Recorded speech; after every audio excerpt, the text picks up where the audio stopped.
Everybody has a brand or they are invisible.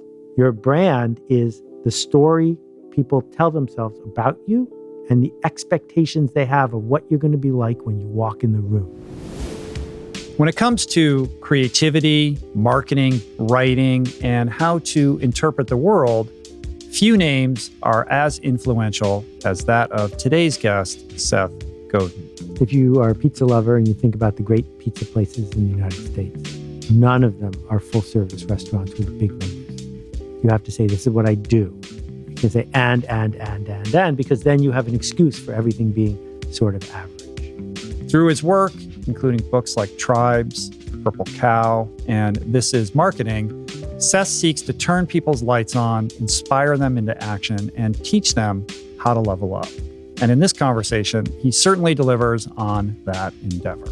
So I had 20 bestsellers in a row, and not one of them has sold to more than 1% of the U.S. population, which means that 99% of the U.S. population said, not interested, no idea who you are, see ya.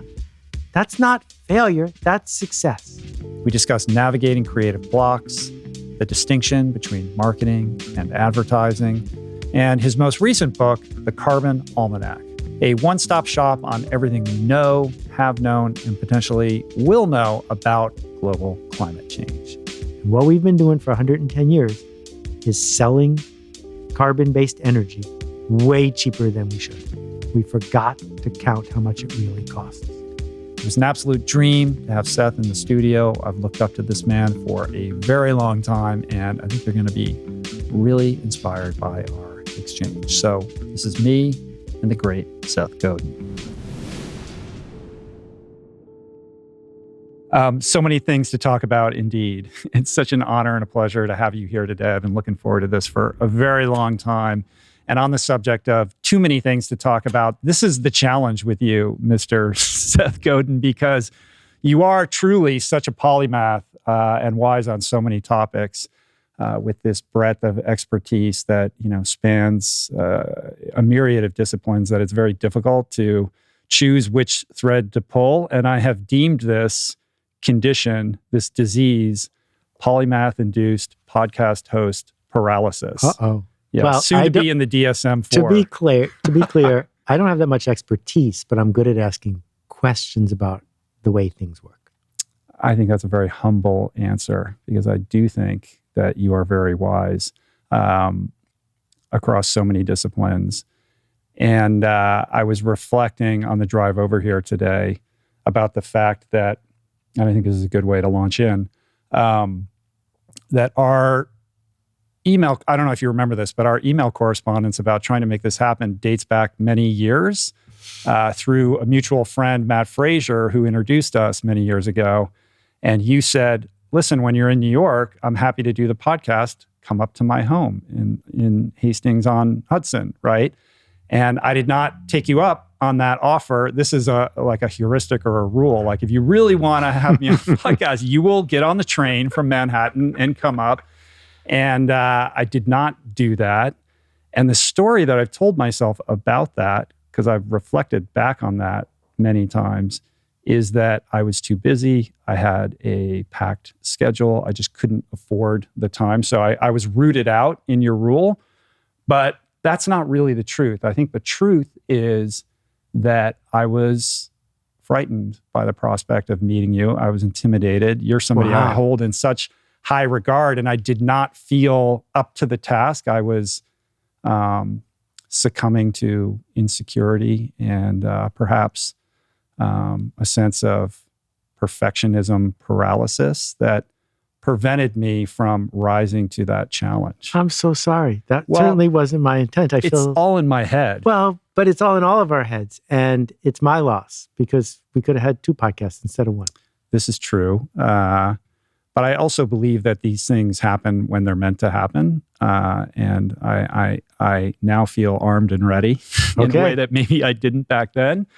But I think that subject of feeling paralyzed or not feeling up to the task with respect to a creative expression very much falls in the focus of many of the things that you pontificate on so eloquently. So I don't know that that's a question, but perhaps it's definitely a launching point. It's an epidemic. So I wanted, the story I wanted to start by telling you happened to me a couple of days ago. I was in San Clemente seeing a friend and got up at 6 o'clock in the morning to go for a swim. And I almost drowned. I am a good swimmer, but I have never experienced the current the way that I did.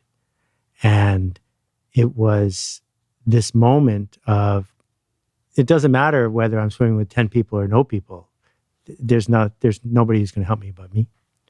And this moment of, this might be my last thing. What do I want to do right now? And there's a lot of things left to be done. There's a lot of work left to be done, people to connect with, ideas to share. And I just took a deep breath and motored in barely.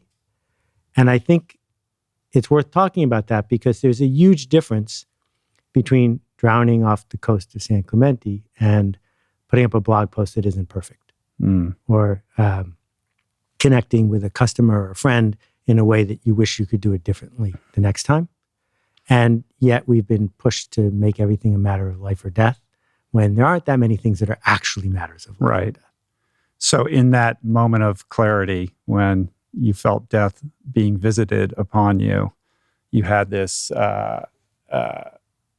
sense that there was much left to do and to kind of get out of your own way as somebody who's very good at getting out of their own way. It was extraordinary how quickly all the imposter syndrome stuff goes away. Because I'm sitting there saying, well, I can't swim nearly as well as Rich, but it didn't matter because I wasn't in a race with you. I was just trying to get back to shore. And in that moment, you become the best version of yourself, which is usually good enough. Yeah. On the topic of creative expression, the titans that come to mind are people like Julia Cameron, who wrote The Artist's Way, Stephen Pressfield, Robert McKee, who I just had in here, who was a hoot. Now Rick Rubin, have you read his new I was book? the first person to read his book. Oh, you were? Yes. I got an early copy of it because I was doing an event with him, a Google event with him, a fireside, and read that book and was just deeply moved by that. I think it's, soon to be, as it is released into the world, among the great books on creative expression. And I would consider your work very much in that regard as well. And I would be remiss on a very selfish level to not, run a little bit of an experiment on my own creative blocks as somebody who is in the business of creative expression. Really, the last real book that I wrote was in 2012. And there is an argument to be made that all of this, the beautiful studio and the podcast and all of it, is a massive, elaborate distraction and justification or rationalization for not getting up and writing every day. And this is my Mount Everest that I'm determined to conquer in the upcoming year. And I think what's interesting about it is that, reflecting on my own boundaries as being somewhat porous and very much negotiable, I have a self-awareness around it. And I'm aware that these habits will not change without a system change. And yet, despite that self-awareness, in the parlance of recovery, like self-awareness will avail you nothing. It's the action that moves the needle. And in my experience, as somebody who's undergone, dramatic changes over the course of my life, those changes are generally motivated by pain when I feel backed into a corner. And the pain of my current situation finally tips over and exceeds the fear of that change. Well, that last part's good. I want to throw a monkey wrench in just a little bit, maybe for our listeners and not for you. I think Steve and I would agree on this. Just because there's resistance doesn't mean the thing you are feeling resistance about is important. And what you have been doing for the last 10 years is narrating a journey for millions of people. You haven't been hiding, working at a Baba tea shop.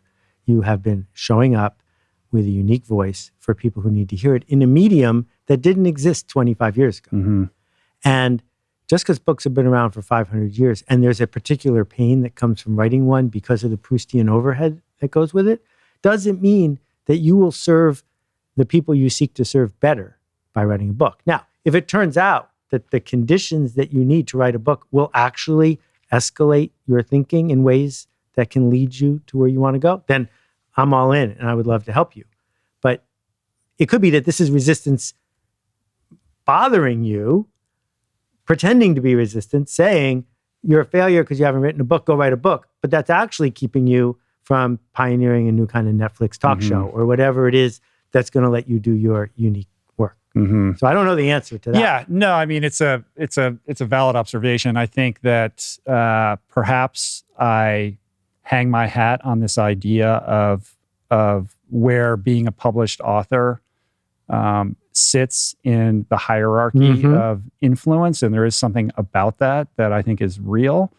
I think it's being challenged and fractured. It's eroding a little bit. Really fast. Yeah, it's not what it used to be.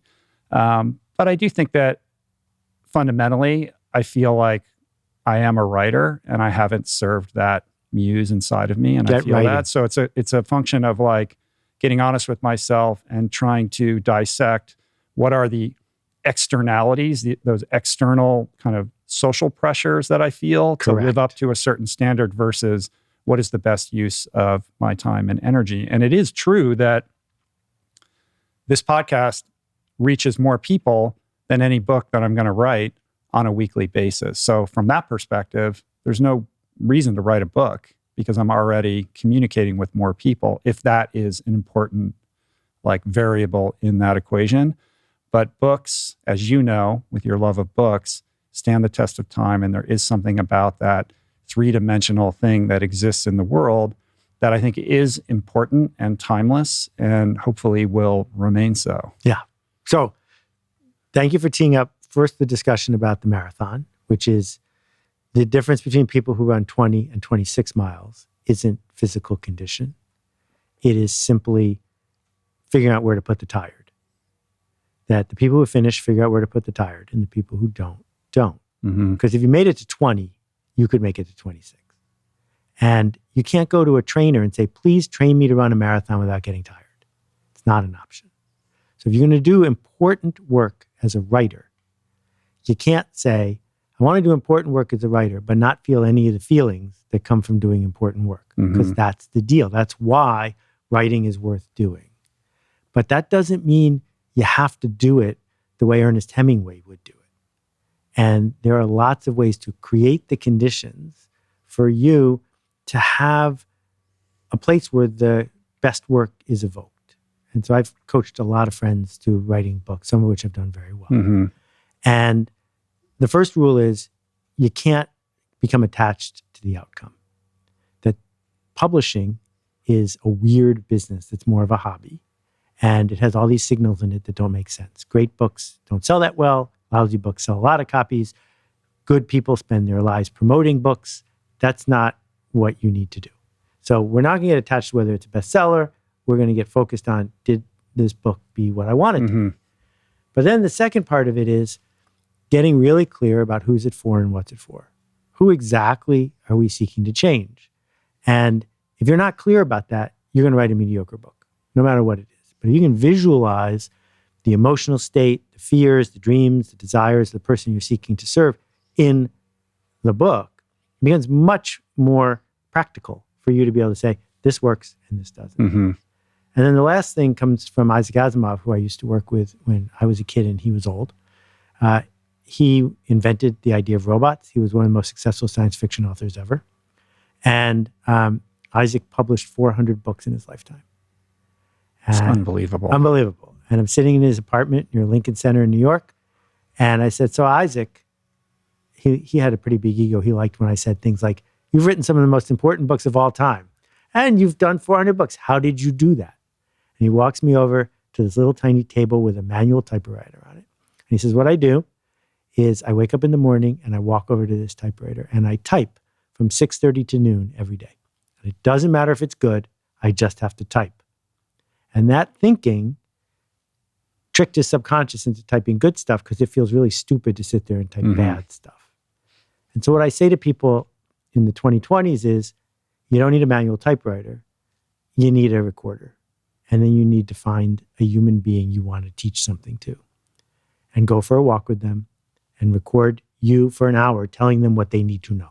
Then get it transcribed and start with that. Because you can make that better, but that just did the hard part. Right. Which is you got over the blank page is now off the table. Correct. Yeah. Yeah. I mean, the idea of creating that non-negotiable and then lowering the stakes seems to be the path forward. But taking a step back from that, it's really all about boundaries and knowing how to say no to protect your yes, right? Yep. And this is something I know that you've thought about deeply, that you practice and you teach to so many people. So talk a little bit about, how you create those rules around the things that are important in your life. And then maybe as background to that, how did you figure out what was important to you? So if you are a pizza lover and you think about the great pizza places in the United States, none of them are full service restaurants with big menus.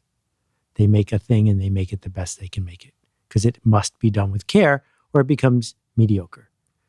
And we have created an entire generation of wandering generalities, as Zig would say, instead of meaningful specifics. And to be a meaningful specific, you have to say, this is what I do. You can't say and, because then you have an excuse for everything being sort of average. And if your slogan is you can pick anyone and we're anyone, then someone else is going to win. You want to be in and of yourself, the one and only version of that. So I think that's a universal law. I think that if somebody is more focused than you, they're going to put in more cycles than you, and they're going to learn more than you, and inevitably they're going to become better than you when you have enough competitors. So with that said, you got to say, well, the only way that's going to happen is if I say no to all sorts of attractive things. So in my case, as somebody who has a certain kind of willpower, it means no Twitter, no Instagram, no Facebook, no LinkedIn, almost no travel. There are all these things I don't do because I don't want to reconsider every time because it would be a huge number of cycles to say, oh, but this one's really special. I should open the door and think about that one again. But is this a function of not wanting to fall into the kind of pleasure trap of scrolling, or is it because you don't want to be influenced by what other people are saying? I'm not reading them, but I'm also not writing on those platforms. So when Twitter came along, it was early days, I saw it. I said, I could probably have a lot of people following me on Twitter. Yeah. But if I got good at Twitter, I would have to become mediocre at blogging. So I don't want to do that. I want to be really good at the thing I do and not do the other thing. So that's part A. And yes, as you pointed out, listening to anonymous trolls makes nobody better. I've never met an author who said, I read all my 1-star reviews on Amazon and now I'm a better writer. So 11 years ago, I stopped reading my reviews on Amazon. I haven't read a review once since that day because I'm not going to learn anything from a 1-star review other than it wasn't for me. Well, you just told me about you, but you didn't tell me about my work. So I get it. It wasn't for you, but that's not what I need to learn to get better. I think many people fall into this illusion that whatever they're creating is for everybody, and they don't have that clarity around who specifically they're writing for or creating for. And as a result, the work suffers, right? And this is a drum you've been beating, from the beginning about, all the way back to tribes, et cetera, about like having that definitive sense of who you're serving. And I think we're in an interesting time now because the internet has fractured the monoculture and everything is about tribes now. It's very unlikely that we're going to see, only rarely now do we see gigantic creative offerings that move the entire culture. Yes. And because of that, it's created opportunity for many people. But I feel like people still fall under the delusion that they need to be like Taylor Swift or George Lucas or somebody like that. Taylor Swift isn't like Taylor Swift. Yeah. This is, so I got to interrupt you. Of the fact that I got to interrupt you. This is such an easy thing to describe and a hard thing to embrace. So about 7 miles from here is a 4-mile trail where you can go in a state park into the woods and find out where they filmed MASH. Like you're in the DMZ. It's my backyard trail. It's a real, I was there yesterday. And I took pictures and sent them back to the family. And my wife's like, that's really cool. And the kid's like, what's this? So MASH was the most popular TV show ever broadcast when it went off the air. The last episode, 70 million plus people saw. So to compare 70 million people to a show like The Sopranos or Mad Men or whatever, which got seen by 3 million people when they were broadcast, right? 1/20th the number. Or if you think about anything that your friends, people, in quotation marks, are talking about on Netflix, 1 million, 2 million people are seeing it when it's first coming out. Taylor Swift would not make the Billboard Top 500 if her music was compared to sales from the 1970s. Not even close. That what it means to win on the long tail is you're just a tiny drip in a giant bucket, and that's enough. So I had 20 bestsellers in a row, and not one of them has sold to more than 1% of the US population, which means that 99% of the US population said, nah, not interested, no idea who you are, see ya. That's not failure, that's success.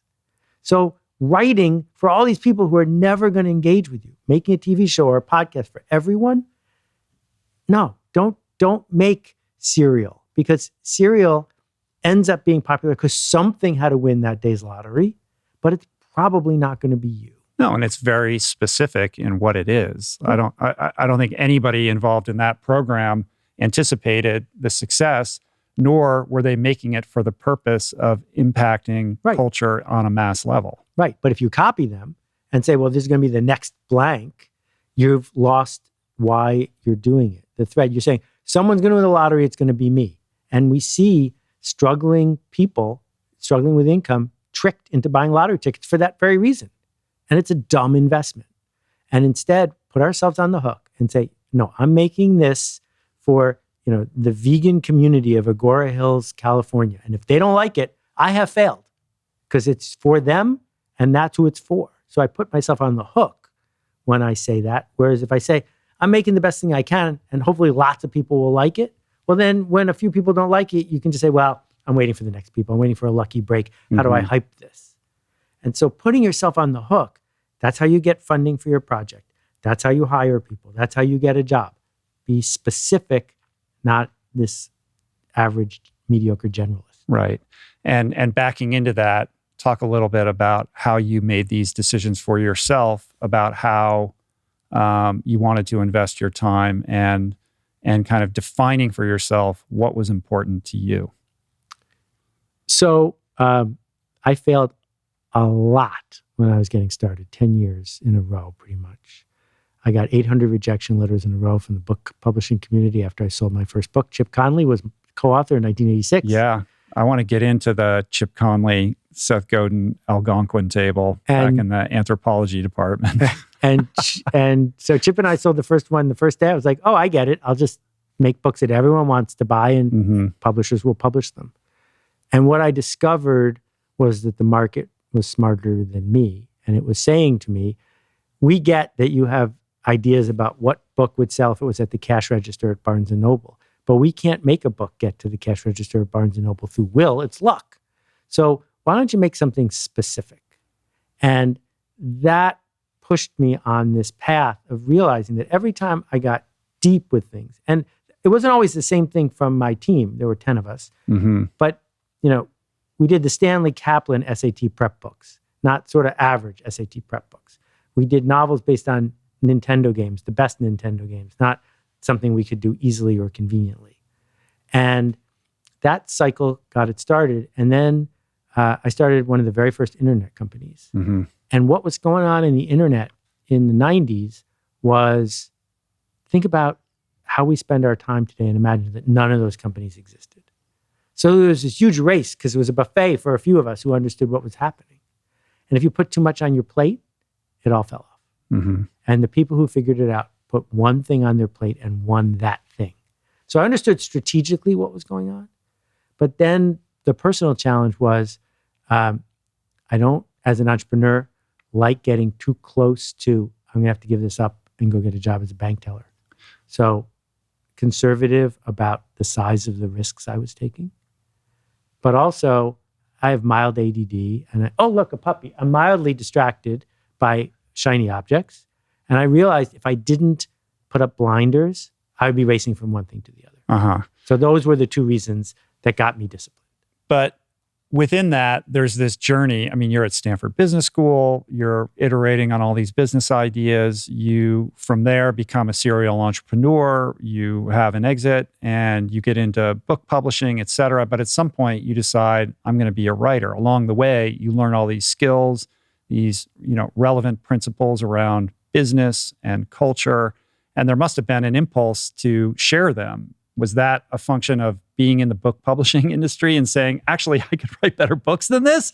Or where did the writer impulse, come up and make its voice heard for you? All right. So when I was a book packager, I did 120 books. Some of them What is a book packager? I don't even know that if I know what that is. It's like being a movie producer. You create the conditions for a book to exist. Most books don't need one. Almanacs need one. Encyclopedias need one. Photo books need one because it's a production.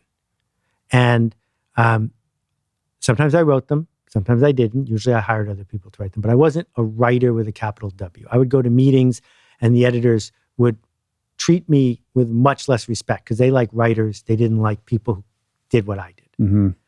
And when I was building the internet company, Yoyodyne, it was taking us 6 to 9 months to close the sale because it was complicated in those days to explain what permission marketing was, what email marketing was. It's like, hey, I know how to make books. So I'll write a book about this and we could just give the book to people, which would give credibility. And if they read the book, the sales cycle would. So it was totally a mercenary thing to say this would pay off for our company. But between the time I wrote it and the time it came out, we sold the company to Yahoo. And yet this book came out and it became a New York Times bestseller. And around that time, some things happened in my personal life. My mom got really sick. I left Yahoo. I moved back to New York. And I sat in a dark room by myself for 9 months. Not with no job, with why bother writing another book? My real book worked. Mm-hmm. I can't sell more copies than that. And then this guy who almost no one had heard of, named Malcolm Gladwell, sent me the galleys of a book called The Tipping Point. And he asked me to blurb the back of it. And I read it in an hour. And I sent him a blurb right away. And in the next 2 weeks, I wrote an entire book. Because clearly I had been thinking about it, but had been denying resistance doing it because I didn't want to be an author, I thought.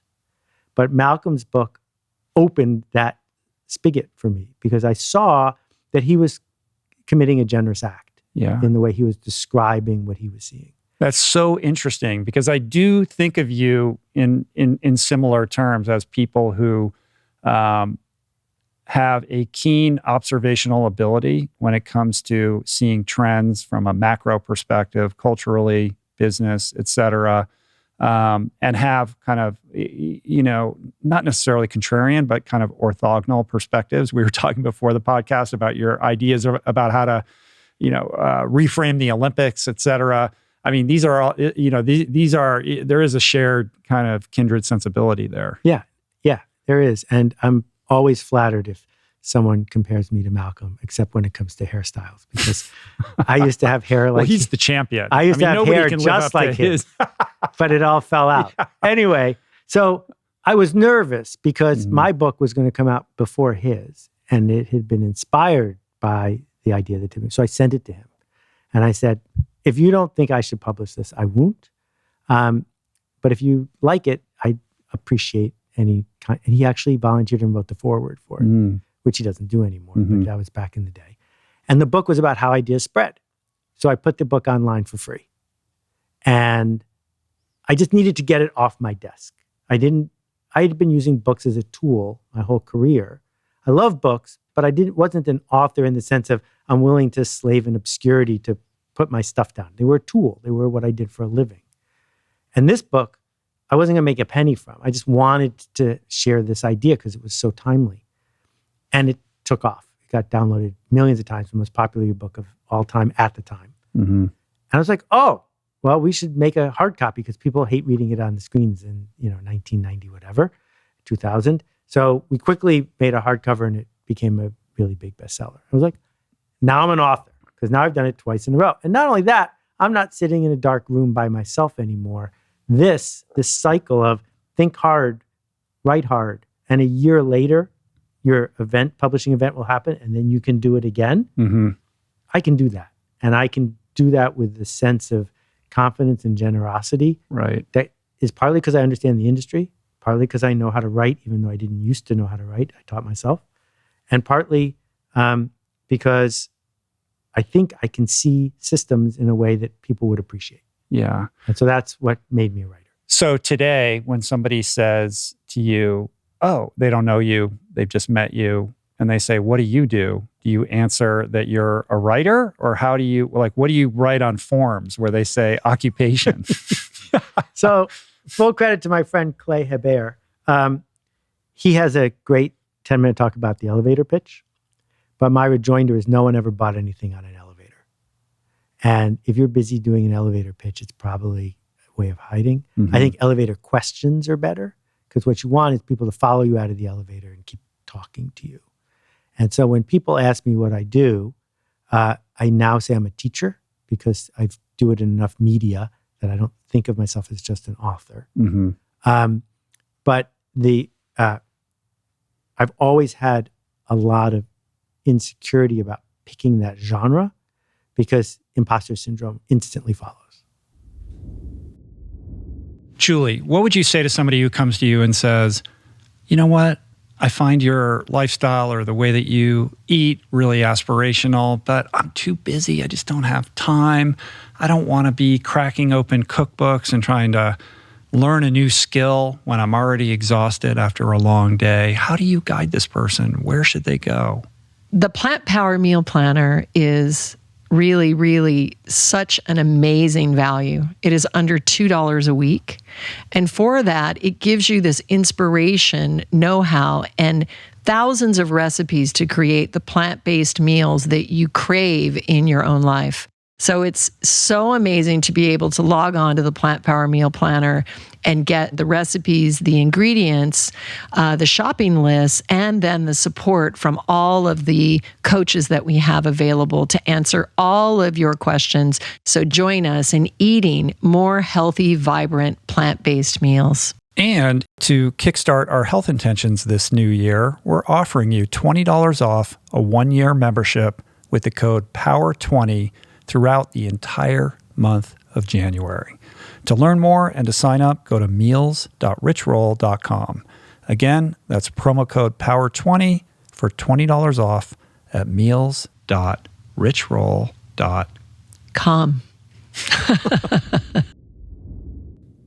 So as somebody who is known as a genius of marketing, you're in the Marketing Hall of Fame, how does marketing play into how you think about what you do and how you kind of ship your creative work, to use your vernacular? Do you think about like the brand of Seth Godin and the promise and the trust that you're building with the community of people that care about what you do? Okay, so small sidebar for people who haven't listened to me for 400 hours before. Marketing isn't advertising. Marketing isn't hype. Marketing isn't hustling people. No one wants to be hustled. It used to be all of those things. In 1965, advertising and marketing were the same thing. I'm not sure I understand the difference. Well, advertising is using money to interrupt people so you make enough money so you can do it again. And in the age of mass marketing, average stuff promoted a lot will always outsell average stuff that's not promoted a lot. So Skippy peanut butter and Heinz ketchup and go down the list. Those are intentionally built to be average. They respond well to advertising. But the internet, like all things, it blows it up. And it says, name any brand you care about and trust these days. Their ad budget's either non-existent or tiny, right? When was the last time you saw an ad with a jingle for Google? Mm-hmm. Google doesn't have a jingle. They don't need a jingle. So it has been replaced by the story we tell to the people we seek to serve so that the story is resonant and they will tell the others. If you can do that, then you have done a good job of marketing. And so if we think about, how do you go about marketing a Toyota Prius? Well, first thing is make sure it doesn't look like a Toyota Corolla.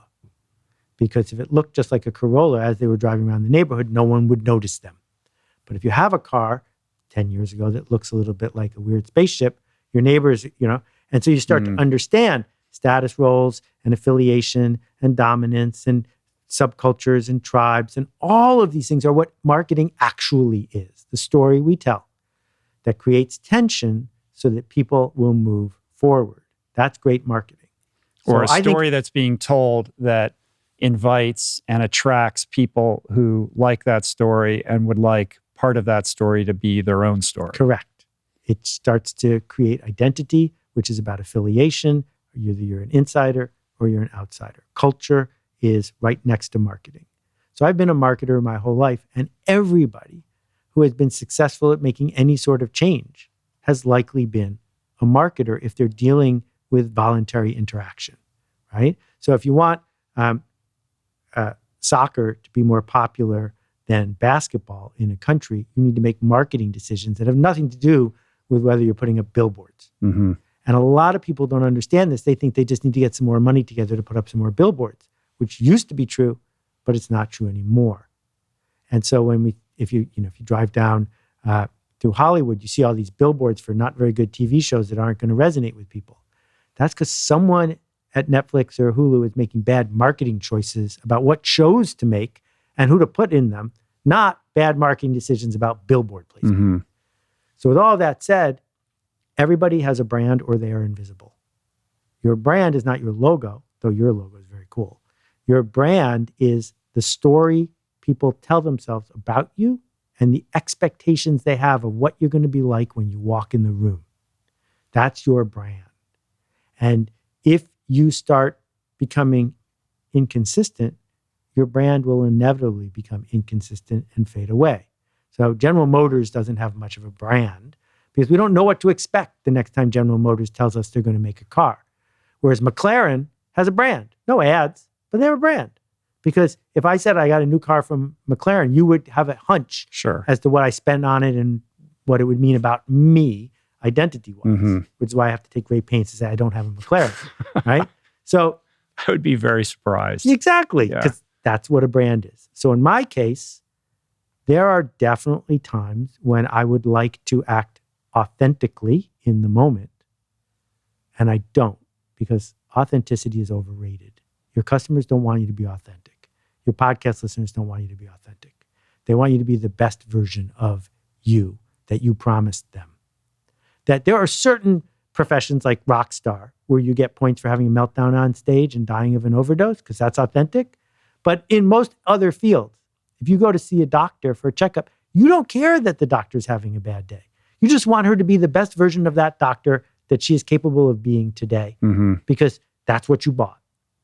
And so, when you see somebody having a tantrum dealing with a customer service person, that's, unacceptable. It is a version of status roles that I don't approve of. But also, if that person who was having the tantrum was someone you knew, their brand would change in your mind. Sure. All right. Well, a couple observations on that. First of all, I do feel like this innate allergy to the idea that I'm a brand. I really struggle with that. I understand intellectually the importance of thinking about this in a professional context and the role that brand plays in that, but it just strikes me as distasteful, and perhaps that's because you don't have to like it. It's the still whole true. Economy of what's going on the internet right now, and then second to that, I would push back a little bit on. And I'm interested in your thoughts on this, on the authenticity piece, because I do feel like authenticity is an aspect of what I am communicating and advocating through the work that I do, because I feel like most people are so far shy of being authentic to who they are, and I have to model that. I don't have to. I choose to model that in a way that's perhaps a little bit more vulnerable than somebody else who does what I do, to create that permissiveness for the audience. Now, I calibrate that. I'm not going to come in and, I'm choosing those moments, not in a negative context of strategy, but, there is too much vulnerability and too much authenticity. I would grant you that. So it's a spectrum. We're not disagreeing that we have no problem with the fact that Ilana Glazer plays a role when she's on television. We're not looking for the authentic Ilana Glazer. We're looking for Broad City Ilana Glazer, or Jerry Seinfeld, or George Costanza, whatever you want, right? And all the way at the other extreme, we want our spouse to talk to us like the authentic human being that they are. So everywhere in between is a spectrum. If we get pulled over for a traffic ticket, we don't want the cop to punch us in the nose just because they can and they're having a bad day. Not okay. It would be authentic, but not okay. The last time we were fully authentic, we were a year old and we had poop in our diapers. Ever since then, we've been calculating. We've been trading. We've been saying, I know I could blurt something out right now, but I'm going to hold back for just 10 seconds because it's worth it. And what I'm just trying to say to people is, I don't want to let you off the hook for your bad behavior just because you say, well, I'm being authentic. Because I don't think it's a legitimate excuse. Yeah. If you want to stand for something, stand for something. Yeah. That's all I'm saying. Right. I got you.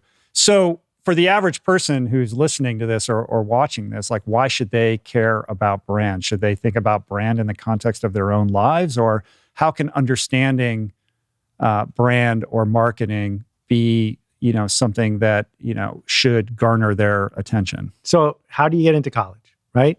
College is a sweepstakes. College isn't fair. Only 20% of the qualified people get into any famous college. If you just say, here's everything there is about me, now you know me as well as I do, please pick me. A, they're not going to spend the time it's going to take to learn everything about you. And B, it's probably not going to work. On the other hand, you can choose by which activities you narrate, by which behaviors you highlight, what you will be seen in the 4 minutes they're choosing to pick you or not. Same things when you're applying for a job. A resume isn't you. A resume is the things you selected to show somebody that you can honestly persist in doing consistently so that you can get to the next step. And the same thing is true in all the people we connect with online and all the people we work with. We get to pick what story people tell about us when we show up. My blog post today is about writing your own autobiography. So the biography of Robert Moses is a 66-hour-long audiobook. I strongly recommend it so you can listen to it at fast speed. So here's this guy who lived for 90 years, and it took only 66 hours to tell us about his life, which means you have to leave out all of it except a little tiny bit. Which part are you going to talk about, right?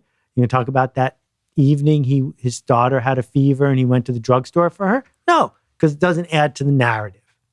So what I'm saying is, you probably will benefit from writing your own narrative and living it, because people are going to judge you one way or the other.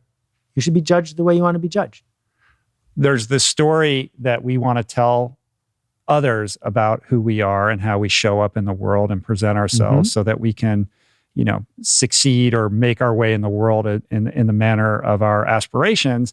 And then there's the stories we quietly tell ourselves about who we are and what we're capable of. Yes. And those are really, that really dictates outcomes, in the largest way. And this is the ultimate hamstring for most people, myself included. And this is what your next book is about.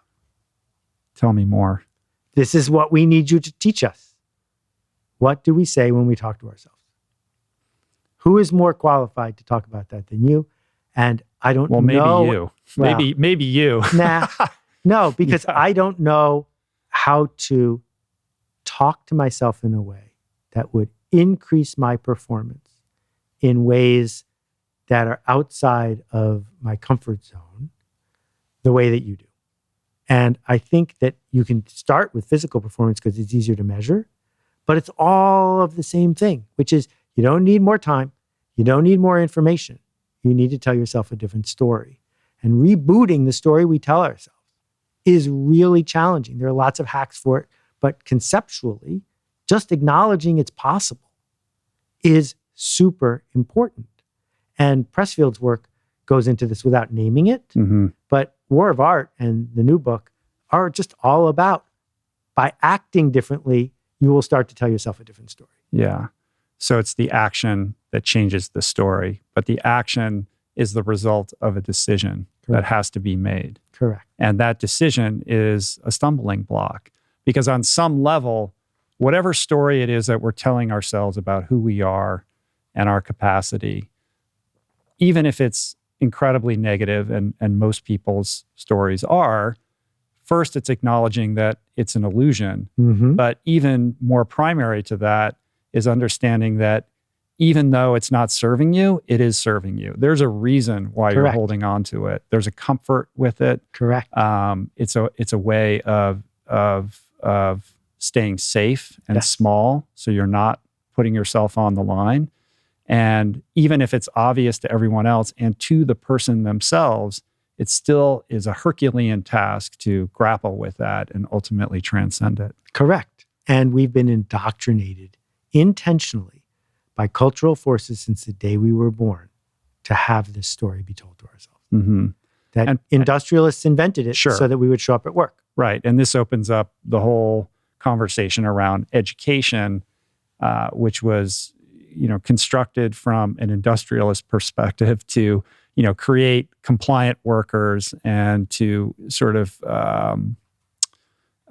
lure us into a web of easy coercion, right? And you have a lot of ideas about what's wrong with education and how it should be changed. And when you name it, it's already making people uncomfortable. Yeah. They don't want to believe that. It feels like something that your loving parents put you into at the beginning and that you've been doing your whole life must be a natural law. It must be correct. And if it is working for you, no problem. No harm, no foul. But what we are seeing with a new generation coming up, with the climate, with everything else, is it's not working for us. And we are not going to be able to standardize, test our way out of this. And understanding that well-meaning people were part of a system of indoctrination helps you realize what clothes the emperor is wearing and what to do about it for yourself and for your kids. So what is the path forward? If you woke up tomorrow and you had been, you found yourself as the Secretary of Education or some other, you're in the seat of power to, make these changes, or you were the provost of Harvard or whatnot, like what would you do? Well, neither of those people has any power. We have a systems problem. There are people who are opening schools that address it, but most parents don't want to send their kids there because it's systemic. And I think we should be teaching kids 2 or 3 things: how to lead, how to solve interesting problems, and probably how to be a good citizen. How to lead is different than how to manage. How to lead is wayfinding, pathfinding, and encouraging people to follow you, even though they don't have to. And solving interesting problems is the opposite of looking them up in Wikipedia. We don't need anyone to know what 4 times 7 is, because we can just look it up. What we need is for people to say, oh, this is a thorny intersection of human problems, technical problems, and a situation. I wonder if there's a way I can decode this. We spend 1 minute a year helping 8-year-olds and 12-year-olds with stuff like that. And it extends really dramatically into sports in school, which seems to be about solving a trophy shortage, not about helping kids lead and solve interesting problems. That was part of the Malcolm discussion that I had. Yeah. Yeah. Exactly. And so when we add it all up, what we're doing is creating people who are willing to be compliant cogs in an industrial system. And guess what? The industrial system is falling apart. So now we have all these people who say, I did what I was supposed to do. Where is my American dream? And we have to say to them, well, actually what we need you to do is be more insightful than an artificial intelligence system and be more flexible than somebody I could hire for half the price who's remote. If you can't do those 2 things, I don't need you.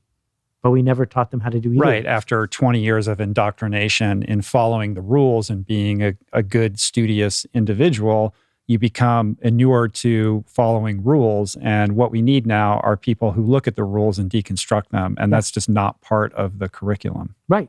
And they're not even looking. Like if you have a fever, you realize you have a fever. You try to find some Tylenol. In this case, people don't even know that this system exists and that it's the problem. And so part of my work on education has been just highlighting it, just saying, look what just happened in this classroom right here. Is that what we want to do tomorrow? And if not, how are we going to start undoing it? And there's a lot of interesting work getting done in unschooling, in peer-to-peer schooling, where if you say to a 7-year-old, teach this 5-year-old 5 things, they probably can. And the 7-year-old grows, the 5-year-old grows, and a cycle is created that's different. Lenny Levine, the great kindergarten teacher who had such an impact on my family, he said to the parents, the only purpose of his kindergarten class for 9 months is you can't say you can't play. He said, your kids are all going to learn how to read. But if I can teach them the expression, you can't say you can't play, meaning if someone wants to join the circle, they can join the circle. If someone needs your help, they get your help. If someone needs leadership, you lead. If I can teach them that, everything else will take care of itself. Yeah. But it's scary from a parental perspective because the system and all the external pressures that are built into complying and adhering to that system make it very threatening and scary for any parent to say, we're going to opt out of that and do this when everyone else is doing it in the traditional way, because nobody wants to lead their child astray. Everybody wants the best for their kid. And it's very easy to say, well, everyone else is doing this, it must be fine. Yep. We're going to take this risk and do this. What if it doesn't work out? Right. Back to being on the hook, right? That most suburban parents would like to be on the hook for a sticker on the back of their car 10 years from now, not on the hook to answer for why their kid didn't do well on the SATs. Right. And the sticker is about the parents. Correct. The sticker is about the parents. And then we say to a 17-year-old, please make a decision about going $250,000 in debt and base it on whether or not their stadium makes you happy. Sure. And not for nothing, when you're 17, you need to know what you're going to spend the rest of your life doing. Yeah. Which is total insanity. Right. But all of these things have evolved in our lifetime because the system rewards them. And the more I think about systems change, the more clear it becomes to me that the system and the status quo remain because they're good at remaining, that there's a self-fulfilling thing going on, that systems that didn't work disappear, and that systems that are good at hanging on, hang on. And so we built all of this insulation around the industrial system, the education system, the carbon system, so that they would stick around.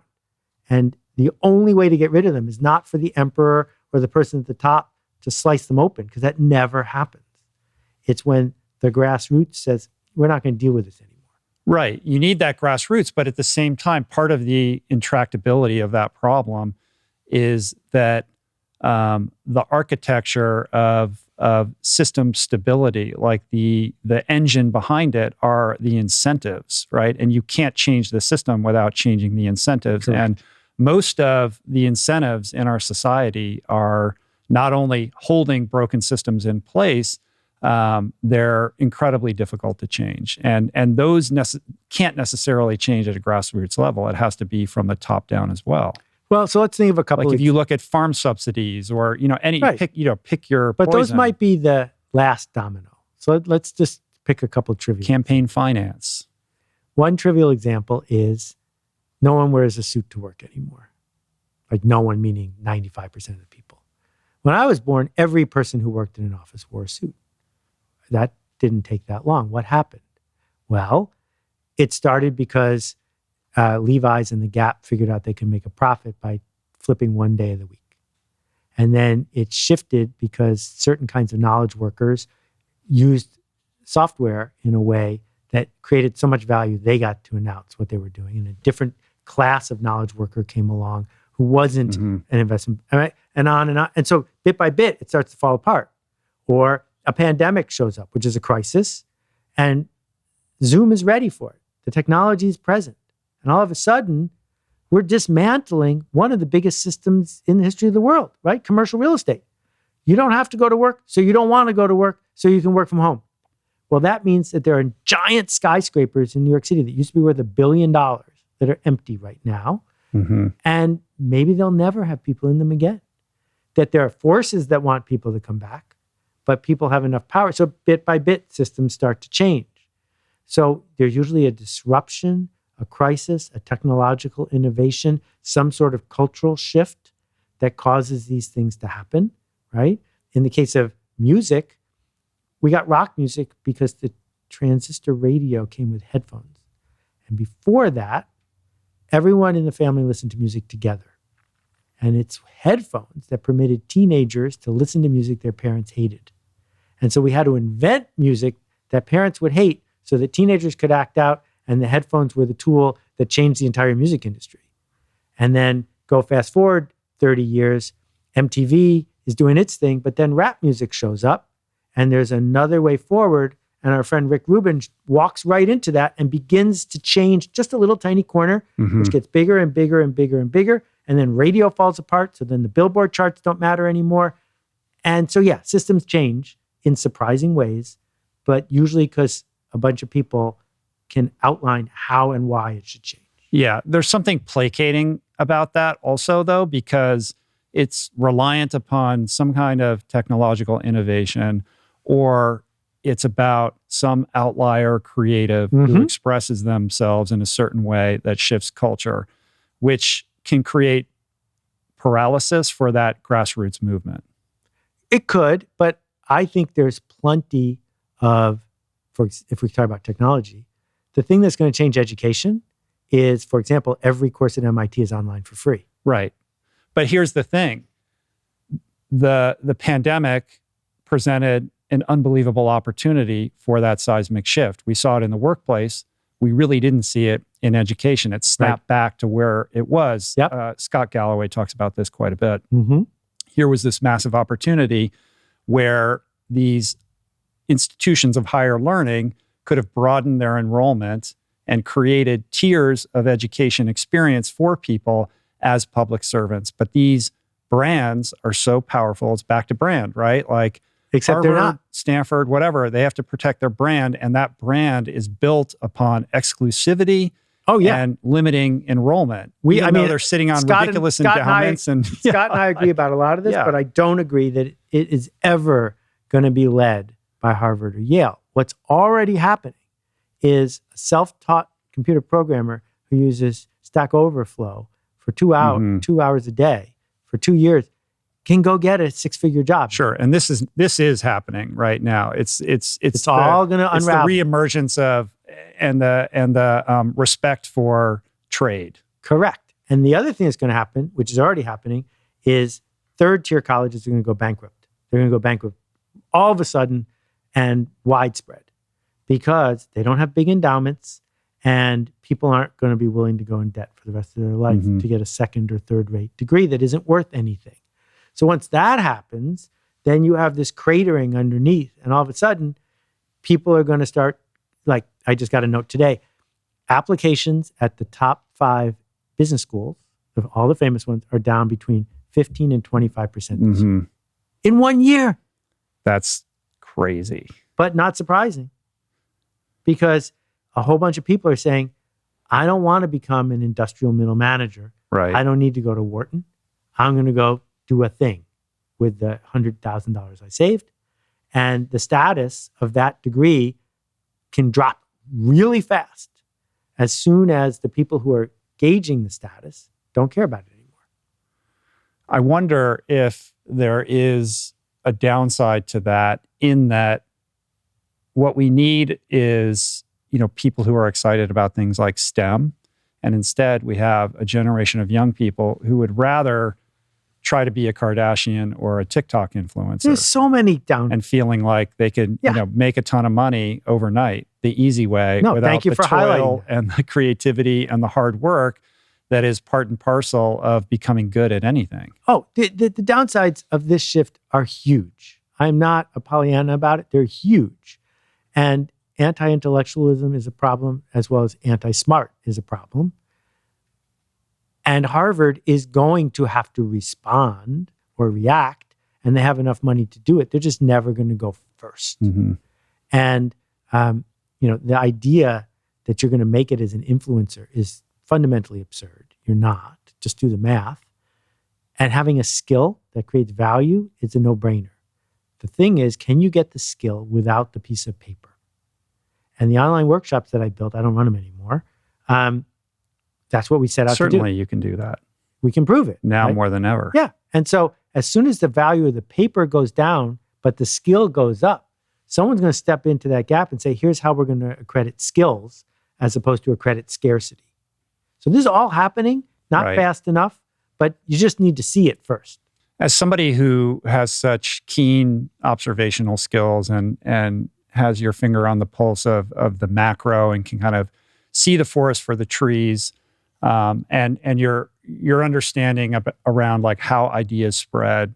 I'm interested in your perspective around what has transpired culturally over the last few years with respect to the nature of public discourse, the increase of siloization, the death of nuance, the obfuscation of truth, the ascent of the conspiracy, all of that. Like, it's very trepidatious terrain right now. Yes, it is. So how are you making sense of this? Okay, so there are a couple of things that are worth noting. The first one is, back at the dawn of the internet, I was a techno-optimist. Give everybody a microphone. Things get better when you get rid of gatekeepers, and we will see a flourishing like we've never seen before. And let me just put a pin in that for a moment. When you say the birth of the internet, you're talking about like 1976, right? You're talking about ARPANET. So 76 is when I got my first email in 76. No, I'm talking about the dawn of Prodigy. I had Prodigy's most popular product in 1989, right? So we were sitting in rooms saying, this is clearly going to get bigger. And what will happen when it gets bigger? What we fail to take into account is some people want to be a troll. That there is satisfaction for some people in being a contrarian. That's number one. And number two is fights sell tickets. And that's always been true. When you combine those two things, what we see is that media channels, which also have influence over technology, because Facebook is a media channel and a technology, have an incentive to amplify trolls. And so what you end up with is people who make money from division, and then you have people who would like to seek political power who make money from division, and a cycle, a non-virtuous cycle that just keeps going in that direction over and over and over again, making it feel like things are far more divided and atomized than they ever were before. When in fact, what we've really done is just put microphones in front of people who already were angry and felt left out, but we couldn't hear them.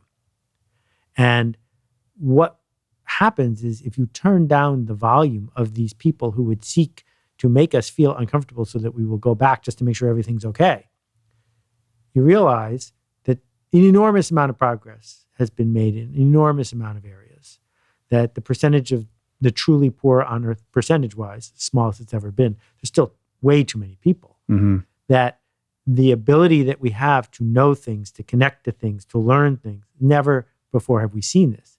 So what we've got to figure out now how to do is change the incentives for media and politicians so that they don't make a living by making things worse.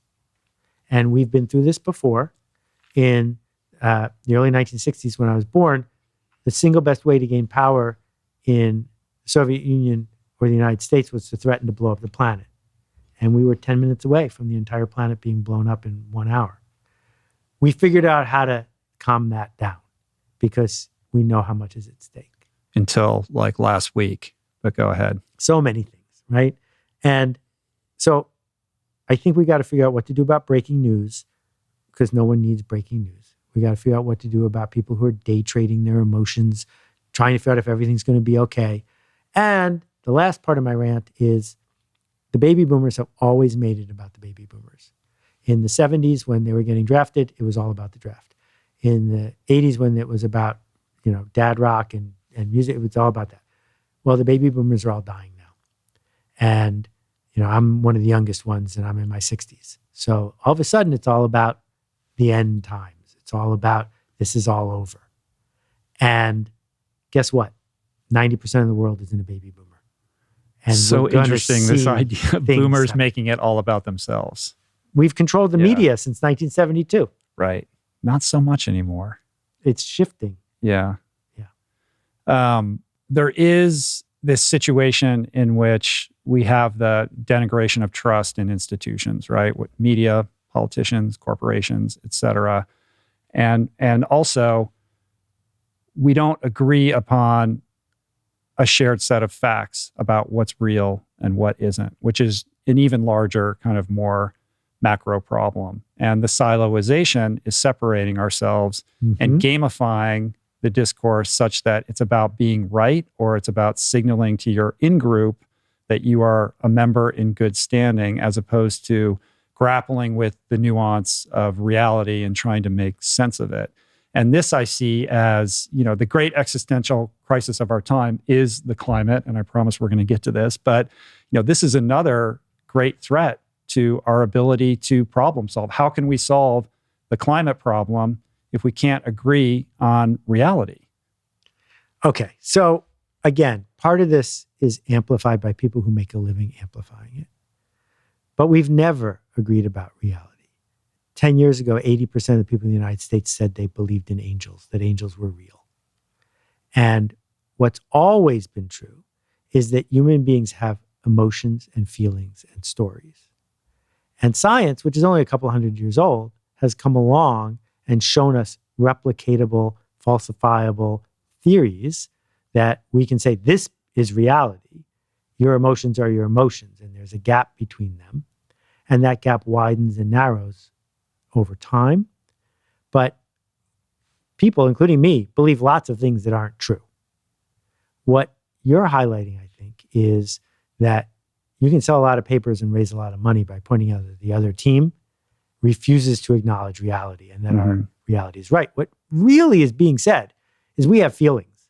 We have feelings about winning and losing, feelings about status, feelings about affiliation, feelings about being in something. And we will find facts, in quotation marks, to prove that our feelings are correct. Because people don't like to acknowledge that their feelings are not correct. So, small aside, I used to get upper respiratory colds because I traveled so much. And I walk into a health food store in a strange town and I say to the person behind the counter, I got a bad cold. Do you have any placebos?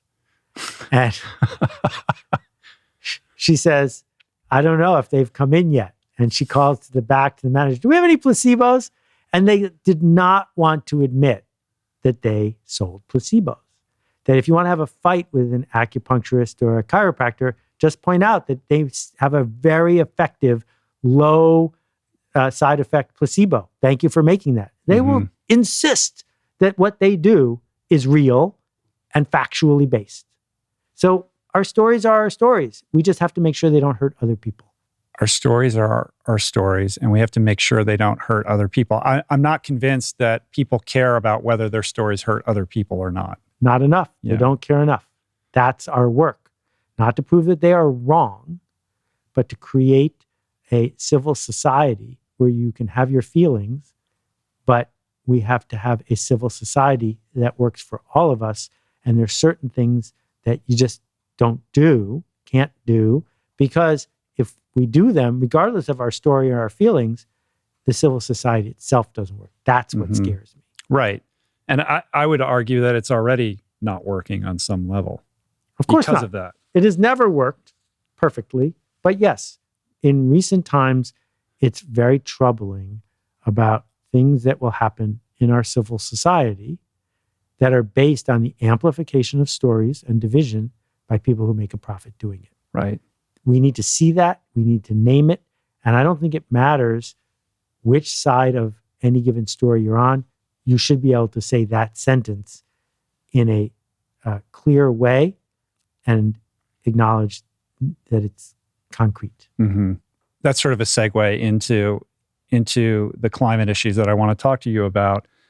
Solving these problems does require consensus. And this book, The Carbon Almanac, is an effort to create consensus based upon scientific research and evidence-based reality, right? This is your 20th book. 20th? There are 20 bestsellers. All This is kinds of 20. other This is written stuff 21. out But there. this is Okay. not my book. It's our book. And what's interesting about it is that on some level, you can make the argument that it is very much a departure from your other books, which are about marketing and business and creativity and expression, et cetera. But there's another argument that it is very much a piece with your other work, certainly in the kind of beautiful artistic presentation of it. But talk a little bit about how it fits in thematically with as a kind of extension of the work that you've always been doing. So the earth is going to be fine. That's not the question. The question is whether people living on the earth will be fine. And whenever we talk about the future, what we're doing is telling a story. And the problem with the last 40 years of talking about the climate is that people who have been telling a story haven't been doing a very good job of it. And they've been waylaid and manipulated by the people who dig things out of the ground or want certain political structures to stay the way they are. But the fact is, the first thing most people say who know what they're talking about when you talk about the climate is they say it's complicated and it's inconvenient. That was even the name of the movie. Mm-hmm. And when you say to people it's complicated, their eyes begin to glaze over. And when you say and it's inconvenient, they walk away. On top of that, it's easy to feel stupid because no matter how much you know, somebody knows more than you. So it became hard to talk about. If you can't talk about it, you can't make it better.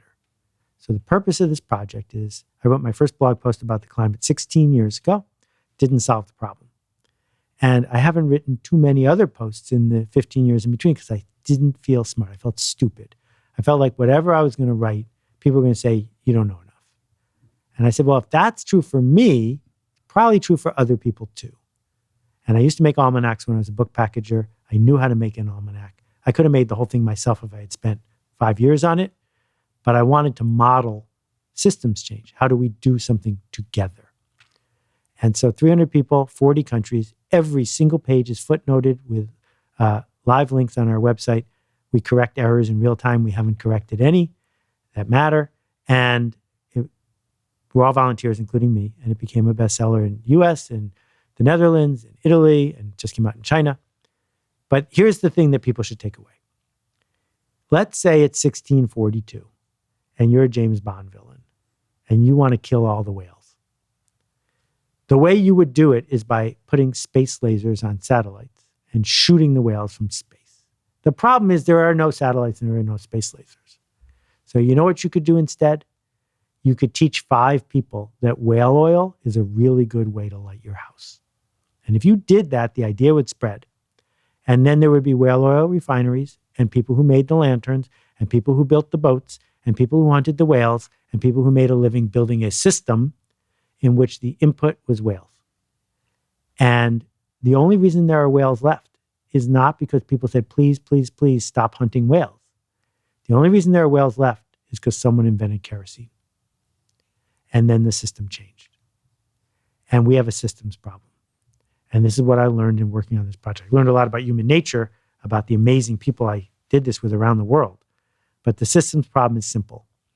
110 years ago, there was a gusher called Spindletop. And a couple years before that, they found oil in Pennsylvania. And those two things created the modern world.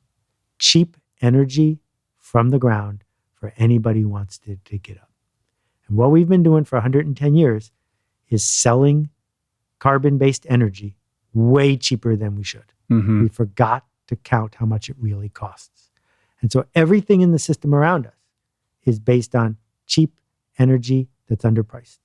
And as long as the system is based on convenience and price and all the other things we built around it, we can't solve this problem by just saying, I'm composting in my backyard. Yeah. We need to change the system. A couple observations. It really does model the addiction paradigm on some level. Mm-hmm. You know, it's sort of flipped to say we're addicted to cheap energy, but truly we are. And what's interesting about that is the notion that we become addicted to something because it works, whether it's alcohol or cocaine or gambling or bad relationships or scrolling on our phone. It's serving a need and a purpose. And cheap energy did that. It allowed us to modernize the world, right?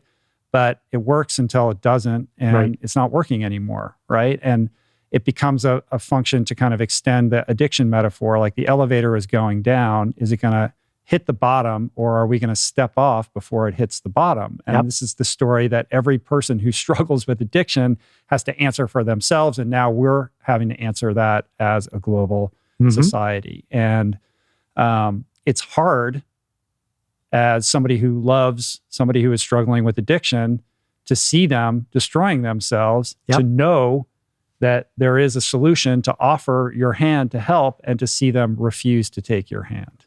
Beautifully said. And this is the scenario that we are in right now.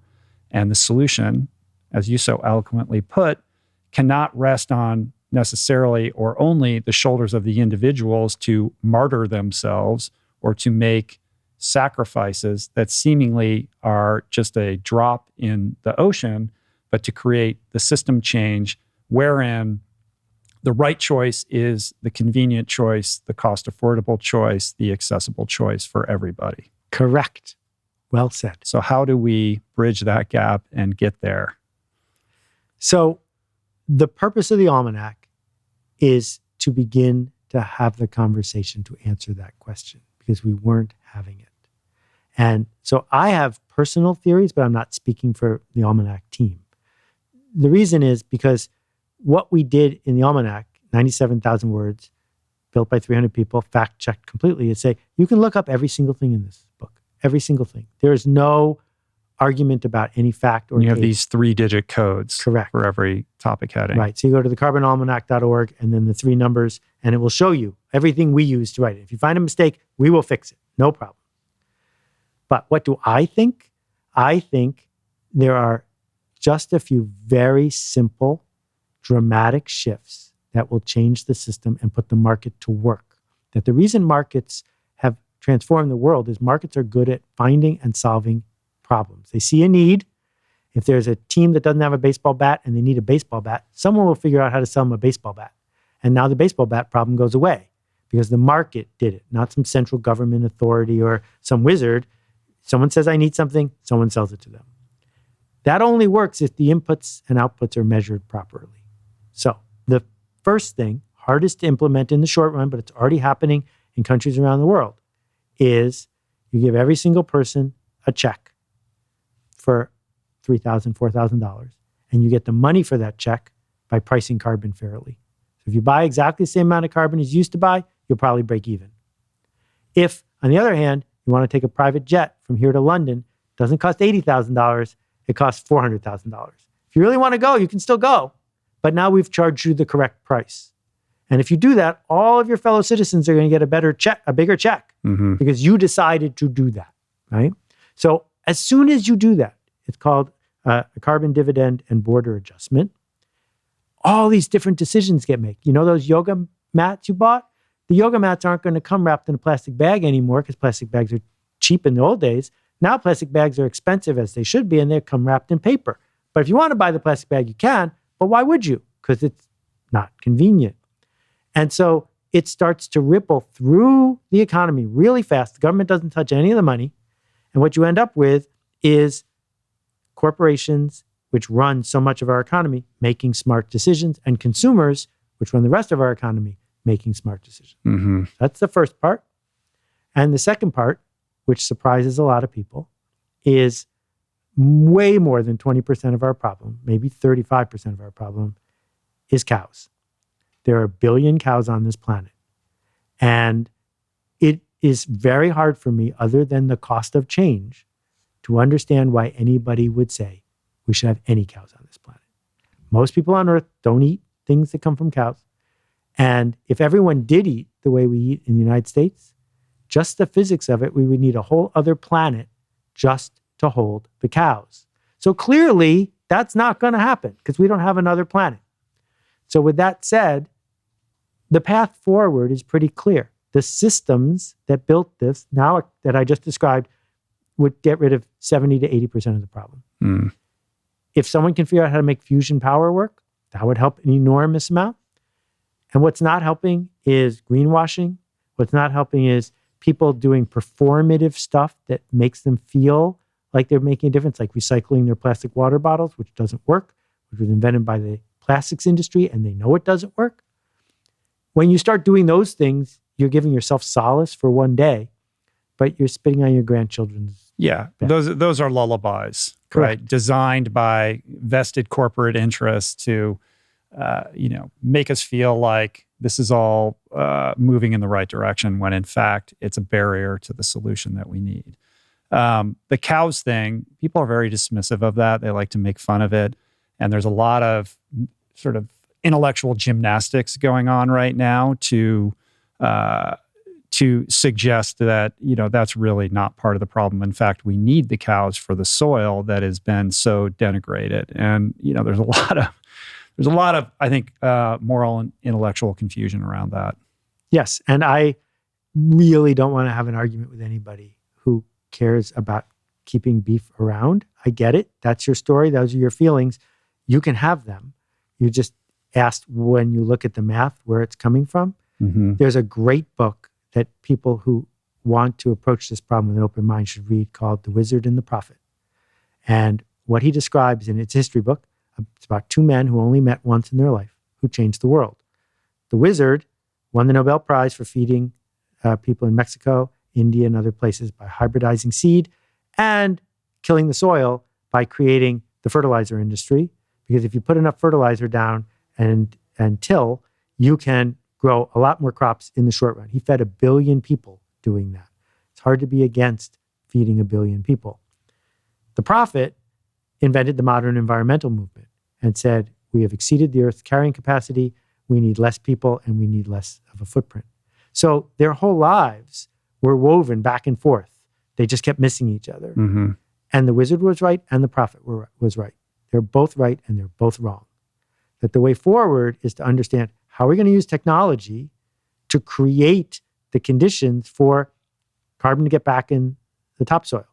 How are we also going to tread lightly and put in, whether it's LED lights or family planning so that we don't have 20 billion people on the planet, because we can't have 20 billion people on the planet, no matter how you do the math. So it's complicated. And the people who don't want us to change will make it more complicated. And this is the thing I really want to focus on, because a lot of people listen to you, and some of them will be swayed by people who want the status quo to stay where it is. Mm-hmm. So the easiest way to do it is, I need to persuade you not to get near beef because blah, blah, blah, blah, blah, blah, blah, blah, blah. And there's just like a lot of math and stuff. And it's easy to say, okay, fine. And then this person says, well, how will we live a life without plastic? And so we just need to be alert to the fact that we can argue about this all day, but the Earth is getting warmer every single day, and a melted ice cap never gets unmelted. Sure. And the wait and see approach, let's just sit on the sidelines and don't worry about recycling because we know that doesn't work anyway, and somebody's going to innovate our way out of this, is another form of lullaby, right? Like, we do have to shoulder our own personal responsibility for this and make the conscious choices that we can. It's incumbent upon us. It's part of our responsibility towards, living in this society and borrowing, the planet from our grandchildren and the generations to come. And I think what is incredibly frustrating about all of this is that we already have the solutions. Like, yes, we need innovation, but actually we already have enough innovation to solve all of this. Mm-hmm. And more than half of this book is solutions. Like, I think, maybe 30% into the book, it turns to solutions, and it's all about solutions. Just like, this book in many ways is similar to Paul Hawken's book, Regeneration. Yep. It's like, here are the problems, and look at all these people who are already doing all these amazing things that can solve this problem. How do we onboard these people so that their technologies can get traction? How do we reconfigure the incentives such that these solution-oriented innovations can get integrated? Like, whether it's solar, wind, and nuclear. I know there's a lot of, controversy and conversation around that, but we have everything that we need now. The only thing we do need is political will, frankly, and we need grassroots will, and we need business incentives that are in line and see the short and long-term benefits for investing in these things. Correct. What you just described is a marketing problem. That's why it fits in with my work. We have a marketing problem. That if you tell an investor, you tell a CEO, you tell a congressperson a story that's true, that resonates, that's to their advantage, they will use it. They will move in that direction. We have done a bad job because of the wizard-prophet confusion of letting the status quo persist, because their stories are better, because they got really good at it. So Ogilvy, the famous ad agency, invented the term carbon footprint, and their client was British Petroleum. It's one of the great marketing campaigns of all time. Because if you are worried about your carbon footprint, you feel like a hypocrite. If you feel like a hypocrite, you're not going to talk about it. Yeah, that's super interesting. The Exxon Memo, I flagged it in here. It's on page 46 I and can't 47. wait till they sue us. It would be great. First of all, all right, there's in the book, you have a photocopy of a memo from Exxon dated November 12th, 1982, in which Exxon proceeds to basically describe the very problem that we're experiencing right now in 1982. And they got to a How degree. did you even get this memo? They predicted exactly what the climate would be like today in that memo. Mm-hmm. And the great cartoonist Randall Munroe linked to it in one of his XKCD cartoons. So that's how I found it. I don't know how Where it leaked came onto from. the internet. But it is a genuine thing. Exxon has not denied that these are their words from one of their engineers. I was wondering why you didn't just put it like right on the page one insert to the book at the very beginning, because it's so damning and extraordinary to read this. Yeah, we had a lot of decisions to make in 5 months about the book. It's easy to make a book that's filled with shame and blame and villains. Yeah. And it's also easy to make a book that's completely positive all the time. I mean, what do you want to do? And so the team was terrific in figuring out how to not use balance as an excuse to not mean anything, but to use it as a way to say, there is nobody you can give this to who can say, I reject this out of hand. Because we're not showing up to punch somebody in the face. We're showing up to say, the weather in Central Park is not up for debate. This is what the weather is in Central Park right now. What should we do about it is up for debate. So let's have conversations about what to do about it, because the time is long gone to deny it. Explain why you felt compelled to create this book in an almanac format, and like, what is an almanac actually? It just feels like, when I think of Almanac, I think of like Benjamin Franklin. Yeah, he was first. Almanacs changed my life when I was a book packager, because I invented the business almanac, and it sold a lot of copies. It was the internet before the internet. And then we did the Celebrity Almanac with People Magazine, and I did the Women's Almanac. And I loved them because they matched the way my brain works even before the internet. But once the internet shows up, all anyone can deal with is an almanac, half a page at a time. Oh, look, here's a cartoon. Wait, there's a puppy. And so people way better at writing than me have written articulate books about the climate. What I could add value is by organizing a bunch of people to say, yeah, but look it up. Here it is. It's not the encyclopedia. It's not school. It's an almanac. And it's got stats and graphs and charts, and it's cheap, and you should buy 5 and share them. Because if you hand this around the office, then tomorrow you can say, which page do you think we should discuss? Because we got to discuss something. Mm-hmm. Part of the kind of cultural battle that we're waging right now is one between liberty and responsibility. Mm-hmm. And liberty is winning. There is something very American ingrained in our DNA as citizens of this country that over-indexes on liberty, and we've seen the flare-ups politically and culturally around that right now. And what we're not valuing to the extent that is necessary right now is the counterbalance to liberty, which is responsibility. Mm-hmm. This is something that was kind of understood in prior generations when World War II happened, et cetera. And I feel like that is lost right now in the conversation and in the kind of approach that we have towards how we feel about this country that we live in this planet that we're sharing. So how do we restore a return, or at least a call back to feeling a shared sense of communal responsibility? Because ultimately, this is what the Almanac is saying. It's like, yes, we need system change, but we also need individual responsibility and change. Yeah, this is, I wish I had a glib answer. I will tell you a couple interesting things about going to some of the poorest places on earth. I've worked with Acumen for more than 20 years. Jacqueline is one of my heroes. She's unbelievable. She's a very special person. They have now helped 200 million people around the world who are the poorest people in the world, who make $3 a day, start to move their way out of poverty. But one of the things you notice when you're in one of those places is no one's on a weird diet, because you don't have that much food anyway. you have to have a lot of food available. You have to have a Whole Foods down the street before you can say, no, I only eat collagen from left-handed animals or whatever it is, right?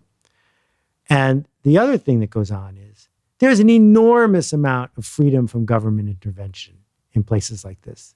You don't have to pay any taxes, and there's nobody from the government who's going to come tell you what to do.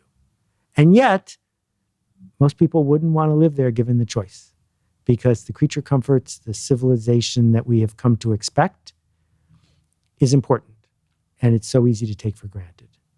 So liberty is a fascinating term because liberty requires civil society for it to be worth anything whatsoever. So I think we have to be careful making sure that the dichotomy isn't between liberty and responsibility, because I think you can't have liberty unless you have responsibility. That's sort of its definition. With that said, there are long histories of shocks to the system that lead to changes in the culture. And, the Beatles were a shock to the system that, aided by technology, changed the culture. And I think we are facing now a massive shock to the system. That the fact is that, I don't know what the expression is, there's no atheist in a foxhole, that when your house is flooded, you start to think a little bit differently about whether we should be doing something about whether it's going to get flooded again. Mm-hmm. And like I learned in the current, you can't really easily fight the current of the Pacific Ocean, and you can't really easily fight the weather. Fighting the weather is really expensive, and I think it's going to cause a shift in our culture. But those problems are academic and obscure until you find yourself mired in them, Correct. Right? And the human animal is not wired very well to contend with future problems that Correct. are not experiential in the moment. Right. So it's happening, and the next year is going to be so much worse than last year. We still have 10 years to take dramatic action. And my hunch is that we're going to soon hit a point where it's obvious and where it's enough. Enough for people to say, oh, not that I was wrong. Based on what I knew then, I was right. But now I'm going to make a new decision based on new information, and this is what we should do. Mm-hmm. Yeah, there's a quote in the book, convenience is all destination and no journey. And a lot of these problems, at least from our experiential perspective, are the result of overabundance and convenience, where we're not contending with real problems that are being visited upon us now. And as such, we have to focus on trivialities, right? And the threat of our conveniences being taken away from us is really, monopolizing our focus instead of allowing us to focus on the real problems. Yeah. And I think the grown-ups who are listening to us today are aware enough that they ought to be able to say, there's a difference between your feelings and the way things are. Almost always. Where we get into trouble is when we insist that the way things are have to match our feelings. Because we always start with our feelings. You're entitled to your own feelings. You're not entitled to your own science. And as somebody who understands deeply how ideas spread, what is your sense of, beyond the Almanac and the resources, et cetera, and for this movement as a whole, what is something we could all think about and practice that could help these ideas spread? So I've been studying how ideas spread longer than most people, and I still don't understand. I'm pretty good at being able to point to something and say, yeah, that one's going to work. And sometimes I'm right, but then things come out of the blue and totally don't make any sense until after the fact, right? And I don't know what the dynamic is going to be that causes this one to give people the status roles, the affiliation, the energy to make it easy to spread. It will, because the same way the internet did, right? That people didn't know that email was going to be the killer app. They didn't know that chat was going to be the killer app. They didn't know that Facebook was going to work when Friendster didn't. But then something happens. And it's a very complicated formula, but there is something happens. And it's it happens happening quickly. Sometimes it happens quickly. Sometimes it takes longer. But this is happening now. A year ago when I started this, people gave me a funny look. And now, like, oh, of course. And that happened not just in New York. That happened with people who I know in Perth, and people I know in Johannesburg, and people I know in Bangalore. It's on the radar and it's not a fad. Why don't we have some kind of Manhattan Project maybe we do, I don't know about, but how come we don't have the brightest people in the world convening regularly to solve this problem at the highest level? Well, because we get confused about what the highest level means. The highest level for war has always been Dr. Strangelove and the Pentagon. But the highest level for the kind of technological cultural change we're talking about has always been privately funded entities. And the internet took off when 20 people on Sand Hill Road decided it was the best investment they ever saw. And I was there. And if you had a notion, it became an idea, and then the next day it was a business, and then you had the resources to share it. Mm-hmm. And what I am seeing, one of the reasons I'm out here is I spoke at a Regen conference, a VC fund that only funds companies that are working on this problem. That the first trillionaire is going to be somebody who comes up with a really substantial impact on this problem. So that's not enough, because we need the carbon border adjustment and dividend. We need all the stuff that the people we elect can do, but they always follow. They never lead. And so they're going to follow us if we show up enough times. If the first, second, and third question anyone running for any office gets asked is about the climate. Not true yet, but it's starting to happen. Mm-hmm. And they ultimately need to be responsive to the people who are going to send them money or send them votes. And that's going to happen when we speak up. So yeah, there's the number of brilliant people who are working on, say, fusion, 10 times what it was 10 years ago. Yeah.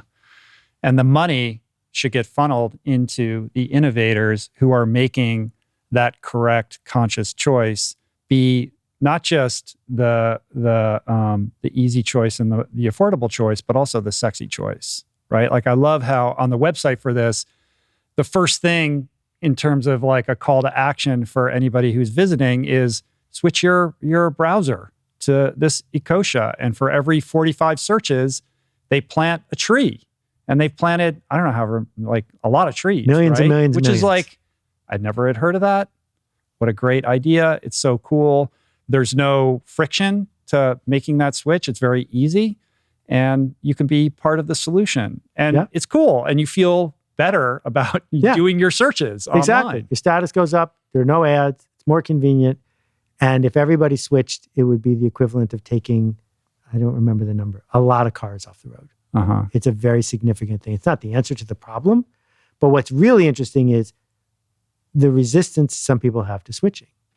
And I got one email talking about placebos. This person said, I used to use Bing. I switched to Ecosia because I like your blog. Mm-hmm. But I'm switching back because Bing has different, better results. And I wrote to them and I said, did you know that Ecosia is powered by Bing and the results are exactly the same? And, you never hear back from people like that. But the point is, we tell ourselves a story. Right. And what's happening is once you start telling yourself the story of, I am going to make these shifts, you can't start untelling yourself that story because there's so much momentum. The same way in 1995, a whole bunch of people said this internet thing's never going to amount to anything. But some people got an email address, and then some people got a GeoCities page, and it unravels or ravels forward. And so I'm guardedly optimistic. Human beings can screw up just about anything. Human beings are capable of being really cruel and short-term thinkers. But a lot of people of privilege don't want to have privilege in a world that's not worth living in. And they're starting to show up either because they're going to make more money or because they want to undo some of the damage that their privilege caused. In the journey of compiling all of this and working with all of these experts and researchers, what was the most surprising fact or truth that was uncovered as somebody who already was steeped in this science? I would say the most stunning is that plastic recycling is a fraud, intentionally invented to trick us. It is chemically impossible to have blue bins filled with plastic be recycled. And almost everywhere, they're just put in the incinerator, and all you've done is make the incineration more efficient. And said that baldly, people are sort of amazed. And then the next day, they will still put plastic in the blue bin. Mm-hmm. So no blue bins at the Godin household. Well, in half the Godin household, Yeah. there are blue bins. And then the other one that's just a surprising trivial fact, concrete is 8% of the problem. Right. Blew me away. Yeah, you have those like 4 C's at the beginning of the book. Yeah. I had no idea. I thought that was a fairly benign thing. Concrete is cement heated to more than 2,000 degrees by coal, usually, to make concrete. And so we got all these coal plants that are belching carbon into the air. It's like crack cocaine for the atmosphere so that we can make more concrete. And the good news is there's incredible innovation in that space. Yeah. Like there's all these new building materials that are actually better, lighter, more structurally sound, that obviate the concrete problem. And as soon as we start charging the right price for coal, it will just happen instantly. But right now, there are still entities that say, but it's cheaper to do it the old way. Robert Downey Jr. just built this new house and it made the newspaper out here. It made the news. And it's like, I don't know what the name of the building materials are, but it's kind of like this curved structure. It's very kind of Flintstone-y meets the modern age kind of thing. But apparently there's something about it. I should know more if I'm going to talk about it. I don't know that much about it. But my friend Darren is also using the same materials to build a home right now as well. And it's completely carbon neutral. Yeah. And we don't think of our building. We know about LEED and green buildings and all of that, but it's not it's not immediately obvious like why building a building would be a problem. Yeah. So here's a great systems example. In my little town, leaf blowers are against the law 6 months of the year. And the reason is 1 hour of using a leaf blower puts out as much carbon as driving a Toyota Camry from LA to New York. That's nuts. But true. And they're noisy, and they're not good for the people who are using them. So systems idea number one, it only took 20 people in my town to get them banned. Pretty easy to get a ban like that passed because people can get an electric leaf blower. It's no big deal. Number two, the lawn contractors in my town persist in forcing their underpaid, under-respected workers to use gas leaf blowers. They're just like, either don't pay the tickets or they pay the tickets. It's more convenient to keep doing it the old way. And if it's this hard to change leaf blowers when it's so obvious about their problems and so easy to replace it with something that's quieter, better, and more efficient, you can see the scale of our systems problem. Mm-hmm. And the way we solve it is by saying, guess what? If you're a contractor in town and you get 3 tickets, you don't have a permit anymore. And then in one day, all the gas leaf blowers would be gone. Yeah. Well, if we care, if you're listening to this and you care, figure out how to get that law passed in your little town. Once enough little towns pass the law, they'll stop making gas leaf blowers, and we will move on to the next thing. Yeah. I mean, it's back to incentives. Yep. Right? Same with like solar on our homes. If we had better incentives, more people would grapple with that and figure it out. Yeah. And no one wants to go back. Right? Nobody says, oh, my house is filled with beautiful LED light. I'm ripping it out and putting in incandescents. And nobody says, oh, I'm getting reliable solar power off the grid. I wish I could plug back into the coal plant down the street. It's pretty clear that we have figured out a path. They're going to have test tube meat soon. So if that's your thing, you can eat real hamburger all you want, right? But first, we got to have forward motion and systemic change, which comes from talking about it. And there's a ticking clock. That's the other thing. There is indeed. So in the Robert McKee screenplay, like where are we nearing like the bottom of the second act right now? Like where do we find ourselves on the doomsday timeline? Yeah, no, the inciting incident has already come and gone. Right. And well, that's page 10. Yeah, so exactly. We're well past that. Exactly. I think it's worth reminding ourselves that we're all going to die. Americans don't like to acknowledge this, but we're all going to die. So you're either going to die in 10 years or 50 years or 100 years, but we're all going to die. So how do we live a life that we're proud of along the way? And rather than handicapping how bad is the earth going to be in 10 years or 15 years, I think what we have is the chance to shift our time frame and to say, if we're lucky enough to have all of the bountiful benefits that technology has given us, and we've got food on the table and a roof over our head, isn't our obligation to just respond to that by making our time horizon at least a couple weeks longer, as opposed to just what's on TV tonight? 100%. Enrollment is a big theme for you. right? Yes. And it seems like enrollment is germane and pertinent to this issue. So maybe we can kind of end this with some thoughts about enrollment and how to get people more actively engaged. So enrollment is another word that's easily confused because you enroll your kid in school because you have to. That's not what I'm talking about. If you're a bus driver and your bus goes from here to Santa Fe, it doesn't pay for you to go up and down the streets trying to persuade people that they should go to Santa Fe, right? That if somebody really wants to go to Bakersfield, they should get on a different bus. Your bus goes to Santa Fe. And we don't need a unanimous vote here on almost any marketing plan, but including the one about our planet.